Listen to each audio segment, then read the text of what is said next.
శ్రీమాత్రే నమః. జయ గురు దత్తాత్రేయ నమః. ఈ వీడియోలో మనం శ్రీ క్రోధినామ సంవత్సర ఉగాది ఫలితాలు తులారాశి వారికి ఏ విధంగా ఉండబోతున్నాయి అన్న విషయాన్ని మనం ఈ వీడియోలో పరిశీలిద్దాం. ముఖ్యంగా ఈ ఉగాది పంచాంగ శ్రవణం ద్వారా ఈ తులారాశి వారికి ఆదాయ వ్యయాలు, రాజపూజ్యం, అవమానాలు వలన అసలు జాతకుడి యొక్క ఈ బ్యాలెన్స్ షీటు, అతను ఆర్థిక పరమైన స్థితి ఏ విధంగా ఉంటుంది, జాతకుడు దాన్ని ఏ విధంగా ప్లాన్ చేసుకోవాలి అనే విషయాన్ని ఈ వీడియోలో మనం తెలుసుకునే ప్రయత్నం చేద్దాం. మరి ఈ తులారాశి వారికి ఆదాయం 2, వ్యయం 8 కనబడుతుంది. స్వభావసిద్ధంగా తులారాశి వారికి ఎప్పుడూ కూడా వాళ్ళ వ్యక్తిగతంగా సంవత్సర ఫలితాలతో సంబంధం లేకుండా ఆదాయం కన్నా ఖర్చు ఎప్పుడు ఎక్కువగానే ఉంటుంది.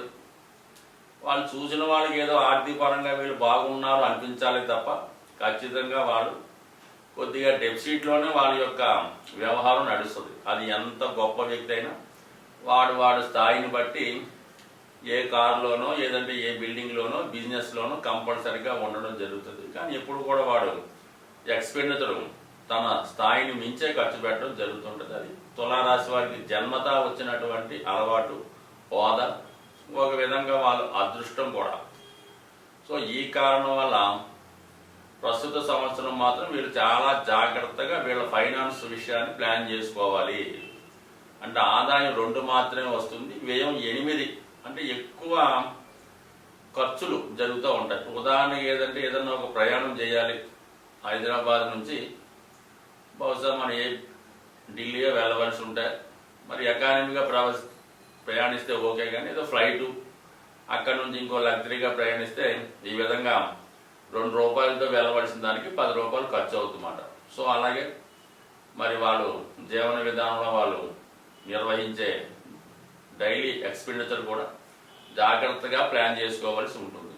కొంతవరకు వాళ్ళ యొక్క ఆడంబరమైన ఖర్చులు ఈ సంవత్సరం తగ్గించుకుంటే వాళ్ళ యొక్క బ్యాలెన్స్ షీట్ సమానంగా వెళ్ళి వాళ్ళకు ఉన్నటువంటి రుణం ఇంకా పెరగకుండా యాజిటీజ్గా వెళ్ళే అవకాశం ఉంది. కానీ జాగ్రత్తగా తప్పనిసరిగా ప్లాన్ చేసుకోవాలి, లేకపోతే ముఖ్యంగా ఈ సంవత్సరం మీరు రుణాల్లో పడవలసి ఉంటుంది. సో అలాగే ఏదైనా పెద్ద బడ్జెట్తో కూడుకున్నటువంటి పనులు ఏమైనా ఉంటే అవి ఈ సంవత్సరం వరకు వాయిదా వేసుకోవడం మంచిది. లేదంటే మరి కొద్దిగా బడ్జెట్ తారుమారయ్యే అవకాశం ఉంది. కాబట్టి ఫైనాన్స్ ప్లానింగ్ కంపల్సరీగా జాగ్రత్తగా ఉండాలి. దాని తర్వాత రాజపూజ్యం, అవమానం. సో ఇది ఎక్కువగా ధన సంగతి పక్కన పెడితే ఈ తులారాశి వారికి ఎక్కువ సెలబ్రిటీలు, రాజకీయ నాయకులు, సినిమా నటులు ఉంటారు. కాబట్టి వాళ్ళకి కంపల్సరీగా ఈ రాజపూజ్యం, అవమానం ఉండాలి. అంటే రాజపూజ్యం అంటే వాళ్ళు నటించిన సినిమా మరి మంచి హిట్ అయ్యి మంచి నేమ్ రావడం. అదే రాజకీయ నాయకుడు అయితే ప్రత్యర్థులపై విజయాన్ని సాధించడం. అదే ఫట్ అయితే అవమానం అన్నమాట. సో ఆ కారణం వల్ల మరి చాలా జాగ్రత్తగా వ్యవహరించకపోతే మరి రాజపూజ్యం 1, అవమానం 5గా ఉన్నాయి. కాబట్టి ఎక్కువ శాతం అంటే 80% ఫ్లాపులు వచ్చే అవకాశం ఉంది. ముఖ్యంగా సెలబ్రిటీస్కి వాళ్ళ స్థాయిని బట్టి నాటకాలు, టీవీయో సినిమాయో వాళ్ళు మాత్రం 100% జాగ్రత్తగా ఈ వాళ్ళ యొక్క క్యారెక్టర్ కానీ, పాత్రలు కానీ, వాళ్ళ జీవన విధానం కానీ, డైరెక్టర్లు కానీ జాగ్రత్తగా సెలెక్ట్ చేసుకొని వెళ్ళకపోతే ఇప్పటిదాకా ఉన్నటువంటి మంచి పేరు పోయే అవకాశం ఉంది. కాబట్టి జాగ్రత్తగా వ్యవహరించాలి. ఇదే రాజపూజ్యం, అవమానం అంటే.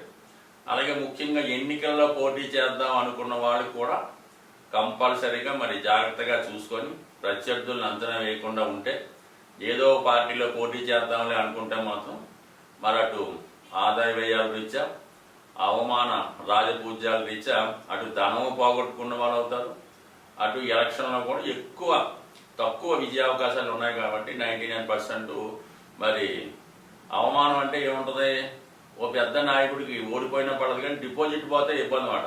అటువంటి స్థితి జాతక రీత్యా ఉంది. కాబట్టి జాగ్రత్తగా అబ్జర్వ్ చేసుకొని మరి మీరు ప్రయత్నం చేసుకోవడం మంచిది. ఇంకా మెయిన్ గ్రహాల యొక్క స్థితి పరిశీలించినప్పుడు ముఖ్యంగా గురుగ్రహం, శని గ్రహం, రాహు, కేతువులు. మరి ప్రస్తుతం ఈ రాశి వారికి 9వ తారీఖు ఏప్రిల్లో ప్రారంభమవుతున్న ఉగాది నుంచి 30వ తారీఖు ఏప్రిల్ వరకు కూడా గురువు 7వ స్థానంలో సంచరిస్తూ మరి 1వ తారీఖు మే నుంచి అష్టమ స్థానంలోకి మారడం జరుగుతుంది. అంటే ఈ మోక్ష త్రికోణంలోకి మారడం జరుగుతుంది. అంటే 4, 8, 12 ఒక విధంగా ఈ మోక్ష త్రికోణం అనేది బాధ్యతలు పూర్తయిన తర్వాత వాళ్ళు ప్రశాంతమైన జీవితాన్ని గడపడానికి ప్రస్తుతం ఉన్న ప్లేస్ నుంచి ఏదైనా ఆధ్యాత్మిక కేంద్రం కానీ, ఒక ఆశ్రమం కానీ, ఇంకా కొంతమంది ఏదైనా ఓల్డ్ ఏజ్ హోమ్లో కానీ చేరే అవకాశం అయితే ఉంటుంది. అదే విద్యార్థులైతే ఏదైనా మంచి ఆశ్రమ పాఠశాలలోనూ విదేశంలో విద్య అభ్యసించడం, కుటుంబాన్ని విడిచిపెట్టి కంపల్సరీగా దూరంగా హాస్టల్లో చదువుకోవడం జరిగే అవకాశం ఉంది.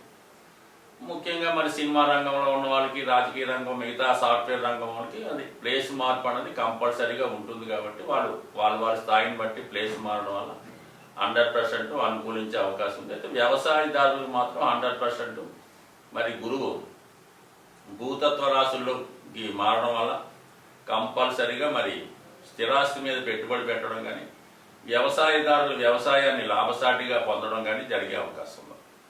ఇక శని భగవానుడు యాజిటీజ్గా మీకు 5వ స్థానంలో సంచరిస్తూ ఉంటాడు. అంటే 5 అనేది ధర్మ త్రికోణం.